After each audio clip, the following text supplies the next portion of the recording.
আজ শেয়ার করব নিম পাতার একটা নতুন ধরনের রেসিপি, যেটা নাকি বাচ্চা থেকে বড় সকলেই খাবে। এটা গ্যারান্টি দিয়ে বলতে পারি, একদমই তেতো লাগবে না। আর সিজন চেঞ্জের সাথে সাথে এই বসন্তকালে আমাদের শরীরে নানান রকম রোগের উপক্রম হয়।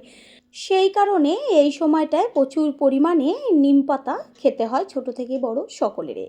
নিম পাতাটা কারোরই পছন্দ হয় না, এমনভাবে তৈরি করে দিতে হবে যেন বাচ্চা থেকে বড় সকলেই খায়। তেমনই একটা রেসিপি নিয়ে হাজির হয়ে গেছি। তাহলে কি করে তৈরি করব সেটাই দেখে নেওয়া যাক। নমস্কার বন্ধুরা, শ্বশুর বৌমা রান্নাঘর অ্যান্ড ব্লগ চ্যানেলে সকলকে স্বাগত। সবার প্রথমে এইখানে আমি একদম কচি কচি নিম পাতা নিয়েছি। এবার পাতাগুলোকে যে ডাঁটি রয়েছে তার থেকে একটা একটা করে পাতা ডাঁটির থেকে ছাড়িয়ে নেব। ডাঁটিটা এক হাতে ধরে তারপরে আস্তে করে পাতাগুলোকে হালকা করে টান দিলে ডাঁটির থেকে সমস্ত পাতাগুলো খুলে চলে আসবে। এইভাবেই সমস্ত পাতাগুলো ছাড়িয়ে নিয়ে ফিরে আসছি। পাতাগুলোকে সব ছাড়িয়ে নিয়ে তারপরে জল পাল্টে পাল্টে 5 থেকে 6 বার ভালো করে ধুয়ে জলটাকে ঝরিয়ে রেখেছি। আর আগেই আমি একদম ছোট ছোট করে ডুমু ডুমু করে কেটে নিয়েছি আলুগুলো কিন্তু একদম ছোট ছোট করে কেটে রাখা আছে, জলে ভিজিয়ে রেখেছি, জল থেকে তুলে নেব।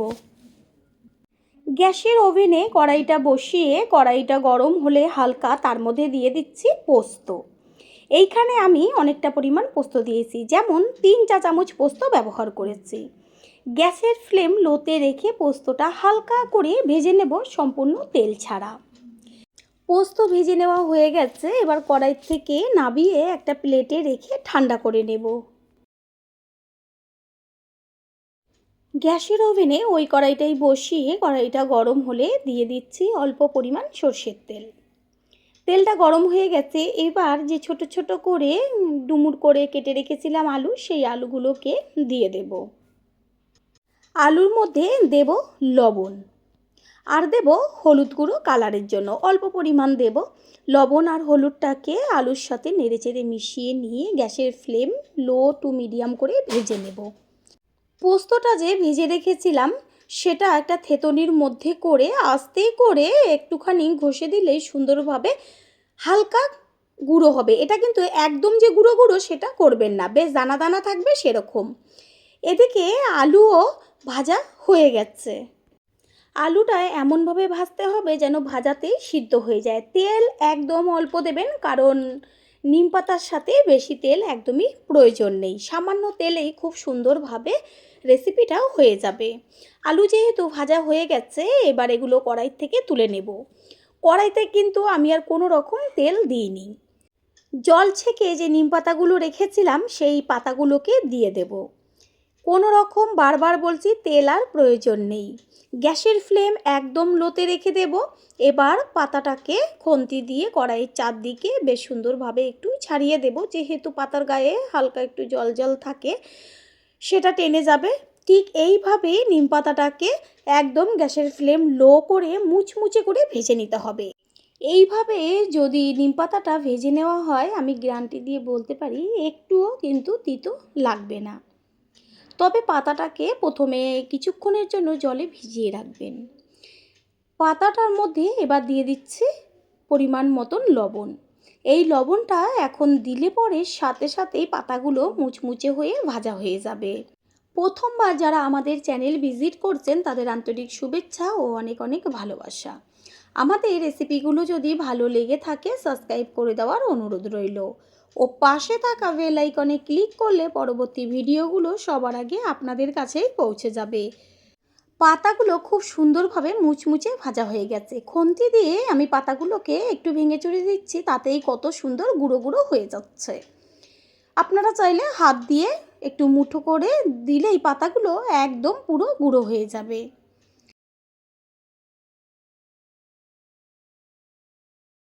এই পর্যায়ে দিয়ে দেব ওই যে আগে থেকে ভেজে রেখেছিলাম আলুগুলো, সেই আলু তো ভাজাতেই সিদ্ধ আছে, আর একটু নিম পাতার সাথে ভেজে নিলেই পারফেক্ট রেসিপি তৈরি হয়ে যাবে। আপনারা চাইলে অবশ্যই বেগুন দিতে পারেন, তবে এই রেসিপিটার ক্ষেত্রে বেগুনটা না দিলেই ভালো হয়। গ্যাসের ফ্লেম লোতে রেখে দেব আর পুরনো বন্ধুদের সবসময় আমাদের পাশে এইভাবে ভালোবেসে থাকার জন্য অনেক অনেক ভালোবাসা। যে কোনো সবজি হোক বা মাছ মাংস একটু যদি আমরা ভিন্ন ভিন্নভাবে রান্না করি তাহলে একঘেয়েমিটাও চলে যায় আর টেস্টটাও কিন্তু একটু ভিন্ন আসে, সেই কারণে পরিবারের সকলেই সুন্দরভাবে খেয়ে নেবে। আলু দিয়ে নিম পাতাটা ভাজাটা কমপ্লিট হয়ে গেছে। এবার এর মধ্যে দিয়ে দেব ওই যে পোস্ত আধখানা করে গুঁড়ো করে নিয়েছিলাম, সেই আধখানা পোস্ত সম্পূর্ণটাই ওপরে ছড়িয়ে দেব। নিম পাতা তো অনেক রকমভাবেই খেয়েছেন, একবার এইভাবে নিম পাতাটা তৈরি করে খেয়ে দেখুন, তারপরে সে কমেন্ট করে জানিয়ে যাবেন যে কেমন হয়েছিল। পোস্তটাকে সব কিছুর সাথে মিশিয়ে নিয়ে তারপর আর 1.5 থেকে 2 মিনিট এইভাবে ভেজে নিলেই রেসিপি একদম রেডি। আর কোনো রকম এর মধ্যে আমি কোনো মশলা কিছু ব্যবহার করব না। তৈরি হয়ে গেল আজকের রেসিপি। আশা করি রেসিপিটি ভালো লাগলো, আর যদি ভালো লেগে থাকে একটা লাইক, কমেন্ট, পারলে একটা শেয়ার করে অবশ্যই জানাবেন। আপনাদের দেওয়ায় একটা লাইক, একটা লাইকের পাশে থাকা হাইপ আর একটা শেয়ার আমাদের কাছে অনেক অনেক গুরুত্বপূর্ণ। All friend, thanks for watching my video. আপনারা সকলে ভালো থাকবেন, সুস্থ থাকবেন। আবারও দেখা হবে অন্য কোনো রেসিপি এপিসোডে। সজনে ডাঁটার তো অনেক রকম রেসিপি তৈরি করেছেন, তবে একবারের জন্য হলেও এই রেসিপিটি ট্রাই করবেন। আমি গ্যারান্টি দিয়ে বলতে পারি বাচ্চা থেকে বড় সকলেই চেটেপুটে খেয়ে নেবে। যেহেতু একদম কচি কচি সজনে ডাঁটা, সেই কারণে বাচ্চারাও পর্যন্ত খেয়ে নেবে। নমস্কার বন্ধুরা, শ্বশুরবৌমা রান্নাঘর অ্যান্ড ব্লগ চ্যানেলে সকলকে স্বাগত। তাহলে কি করে তৈরি করব সেটাই দেখে নেওয়া যাক। সবার প্রথমেই এইখানে আমি একদম যে কচি কচি সজনে ডাঁটাগুলো হয় সেগুলোকে নিয়েছি। সজনে ডাঁটাতে আছে প্রচুর গুণাগুণ, সেটা আমরা সকলেই কম বেশি জেনে থাকি। সজনে ডাঁটাগুলোকে কেটে নিয়ে ফিরে আসছি, আর এই ডাঁটাগুলোর গায়ে একদমই আঁশ হয়নি। এইখানে আমি বেগুন কেটে নিয়েছি, লম্বা লম্বা করে সরু করে কেটে নিয়েছি উচ্ছে, কুমড়ো, আর লম্বা করে কেটেছি আলু আর সজনে ডাঁটা। যেহেতু আঁশ হয়নি সেই কারণে কোনো রকম কাটার ঝামেলা নেই। গ্যাসের ওভেনে কড়াই বসিয়ে কড়াইটা গরম করে নিয়ে দেব অল্প পরিমাণ সর্ষের তেল। রেসিপিটা আমি একদম অল্প তেলেই রান্না করব। আমার প্রত্যেকটা রেসিপিতেই চেষ্টা করি যে কিভাবে অল্প তেল ব্যবহার করে টেস্টি রেসিপি তৈরি করা যায়। এর মধ্যে ফোড়ন দিচ্ছি ছোটো চামচের 1 চা চামচ কালো জিরে আর একটা শুকনো লঙ্কা। ফোড়নটাকে ভালো করে ভেজে নেব।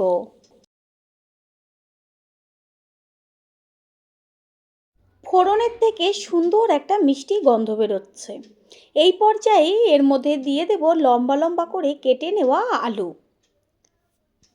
আলু সিদ্ধ হতে একটু বেশি সময় লাগে, সেই কারণে আগের থেকেই আলুটাকে দিয়ে ভেজে নেব। আলুর মধ্যে দেব 1/2 চা চামচ পরিমাণ লবণ আর 1/2 চা চামচ পরিমাণ হলুদ গুঁড়ো।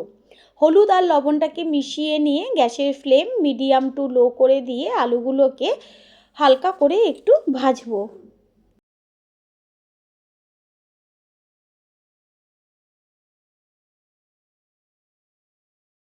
আলু 3 থেকে 4 মিনিট মতন ভাজার পরে এর মধ্যে দিয়ে দিচ্ছি সরু সরু করে লম্বা করে কেটে নেওয়া উচ্ছে। আলু আর উচ্ছে এবার একই সাথে ভাজা হতে থাকবে। উচ্ছে তো বাচ্চারা একদমই পছন্দ করে না, তবে এইভাবে রেসিপিটি তৈরি করে দিলে অবশ্যই খাবে। এর মধ্যে দিয়ে দিচ্ছি ছোট ছোট করে কেটে নেওয়া কুমড়ো।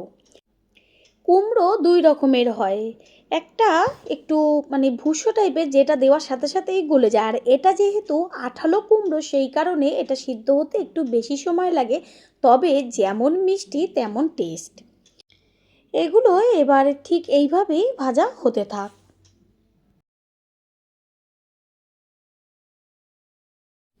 কুমড়ো, আলু আর উচ্ছে ভেজে নিয়েছি। এরপরে এর মধ্যে দিয়ে দিচ্ছি এই যে সজনে ডাঁটাগুলো রেখেছিলাম সেগুলো আর বেগুন, কারণ বেগুনও সিদ্ধ হতে বেশি সময় লাগে না, আর সজনে ডাঁটা তো একদম কচি, বেশিক্ষণ যদি এটা রান্না করা হয় তাহলে একদম গলে যাবে। একসাথে মিশিয়ে নিয়ে এবার আর 3 থেকে 4 মিনিট মতন ভাজা হলেই একদম হয়ে যাবে। এটা ভাজা হতে থাক। অন্যদিকে আমি গ্যাসের অন্য ওভেনে একটা তড়কা প্যান বসিয়ে তাতে দিয়ে দিচ্ছি 1 চা চামচ পরিমাণ পাঁচফোড়ন। গ্যাসের ফ্লেম লোতে রেখে পাঁচফোড়নটাকে ভালো করে ভেজে নেব। যখন দেখবেন হালকা চটপট হয়ে ফুটতে শুরু করেছে আর বেশ একটু ধোঁয়া উঠছে, তখনই গ্যাসটা অফ করে দিয়ে এটাকে নামিয়ে নিতে হবে, না হলে পুড়ে যাবে আর সুন্দর একটা গন্ধ সেটা আর আসবে না। থেতনির মধ্যে করে তারপরে হালকা করে একটু থেতো করে নিলেই খুব সুন্দরভাবে গুঁড়ো হয়ে যাবে। মশলাটা গুঁড়ো হয়ে গেছে। অন্যদিকে যে ভাজাটা আমি বসিয়েছিলাম সেটাও কিন্তু খুব সুন্দরভাবে ভাজা হয়ে গেছে। এর মধ্যে আমি দিয়ে দেব গ্রেট করে নেওয়া আদা 1 চা চামচ পরিমাণ। এইখানে আপনারা চাইলে সবজিটাকে আলাদাভাবে একটা পাত্রে তুলে নিয়ে তারপরে আবারও একটু তেল দিয়ে ফোড়নটাকে এইভাবে তৈরি করে নিতে পারেন। তবে আমি অল্প তেল দিয়ে কিভাবে সুস্বাদু রান্না করা যায় সেটাই শেয়ার করছি। এর মধ্যে দিয়ে দিচ্ছি আদা আর কাঁচা লঙ্কা। গ্যাসের ফ্লেম কিন্তু লোতেই থাকবে। দেব 1 চা চামচ ধনের গুঁড়ো আর 1 চা চামচ পরিমাণ জিরের গুঁড়ো দিয়ে তারপরে এর মধ্যে অল্প করে জল দেব, যেন মশলাটা পুড়েও না যায় আর গন্ধটা নষ্ট না হয়ে যায়। দিয়ে দিচ্ছি অল্প পরিমাণ জল। জল ও মশলা সব কিছুর সাথে মিশিয়ে নিয়ে এইভাবে কষাতে দিতে হবে 3 থেকে 4 মিনিট মতন, যতক্ষণ কাঁচা গন্ধটা না যায়। এর মধ্যে এই সময় আমি দিয়ে দেব ছোট্ট ছোট্ট করে কেটে নেওয়া টমেটো। এখানে আমি একটা বড় সাইজের টমেটো ব্যবহার করেছি। একটু হাই ফ্লেমে রেখে যখন জলটা ফুটবে মশলাটার সাথে, তখন গ্যাসের ফ্লেম মিডিয়াম করে হতে দিতে হবে। পুরনো বন্ধুদের সব সময় আমাদের পাশে এইভাবে ভালোবেসে থাকার জন্য অনেক অনেক ভালোবাসা। মশলার থেকে কাঁচা গন্ধ চলে গেছে। দেখাই গেল নামমাত্র মশলা দিয়ে কত সুন্দর সুস্বাদু একটা রেসিপি তৈরি করছে। ভাজাতেই তো অর্ধেকের বেশি সিদ্ধ হয়ে গেছে সমস্ত সবজি। আর অল্প পরিমাণ উষ্ণ গরম জল দিলেই রেসিপি সুন্দরভাবে তৈরি হয়ে যাবে। এটা মাখা মাখার থেকে বেশি একটু হালকা ঝোলঝোল থাকবে, সেটা কিন্তু বেশি টেস্টি লাগবে খেতে। যেহেতু কচি সজনে ডাঁটা, সেই কারণে ডাঁটাও বেশি সময় লাগবে না সিদ্ধ হতে। গ্যাসের ফ্লেম হাই করে দিয়েছি, জলটা খুব সুন্দরভাবে টকবক করে ফুটছে। এবার এর মধ্যে দিয়ে দেব ওই যে পাঁচফোড়নটা গুঁড়ো করে রেখেছিলাম সেই গুঁড়োটা। সম্পূর্ণ গুঁড়োটাই আমি এর মধ্যে ব্যবহার করব। সবজির পরিমাণ অনুযায়ী পাঁচফোড়নের গুঁড়োটা কম বেশি ব্যবহার করতে হবে। পাঁচফোড়নের গুঁড়োটা দেওয়ার সাথে সাথে এত সুন্দর একটা গন্ধ বেরোবে, চারদিক একদম মমা করবে। এবার ঢাকনা চাপা দিয়ে দেব গ্যাসের ফ্লেম মিডিয়াম করে দিয়ে। প্রথমবার যারা আমাদের চ্যানেল ভিজিট করছেন তাদের আন্তরিক শুভেচ্ছা ও অনেক ভালোবাসা। আমাদের রেসিপিগুলো যদি ভালো লেগে থাকে সাবস্ক্রাইব করে দেওয়ার অনুরোধ রইল ও পাশে থাকা বেল আইকনে ক্লিক করলে পরবর্তী ভিডিওগুলো সবার আগে আপনাদের কাছে পৌঁছে যাবে। 3-4 মিনিট বাদে কড়াইয়ের ঢাকনাটা সরিয়ে দিয়ে গ্যাসের ফ্লেম হাই করে একটু ওপর নিচ করে মিশিয়ে নেব। আর একটু চেক করে নিয়েছিলাম লবণ লাগবে কি না। লবণের প্রয়োজন, সেই কারণে 1 চা চামচ পরিমাণ লবণ দেওয়া হলো। লবণটাকে মিশিয়ে নিয়ে আবারও একটু ঢাকনা চাপা দিয়ে দেব। একটু বাদে ফিরে এসে কড়াইয়ের ঢাকনাটা সরিয়ে দিয়ে সম্পূর্ণটা একবার খুন্তি দিয়ে নেড়েচেড়ে দেব। যতটুকু ঝোল রয়েছে ঠিক এই পর্যায়েই নামিয়ে ফেলতে হবে, কারণ ঠান্ডা হওয়ার পর আরেকটু টেনে যাবে। সমস্ত কিছুর ব্যালেন্সটা ঠিক রাখার জন্য দিয়ে দিচ্ছি সামান্য পরিমাণ একটু চিনি। চিনিটাকে মিশিয়ে নিয়ে তারপরে আর একটু টেস্টটা বাড়াবার জন্য দিয়ে দেব কুচিয়ে নেওয়া ধনেপাতা। ধনেপাতা দিয়ে আর কোনো মশলার প্রয়োজন নেই, গ্যাসটা অফ করে দেব। এই যে ঝোল ঝোল রয়েছে, এই ঝোল দিয়েই গরম গরম ভাত খেয়ে নেওয়া যাবে। এবার একটা পাত্রে তুলে নেব। তৈরি হয়ে গেল আজকের রেসিপি।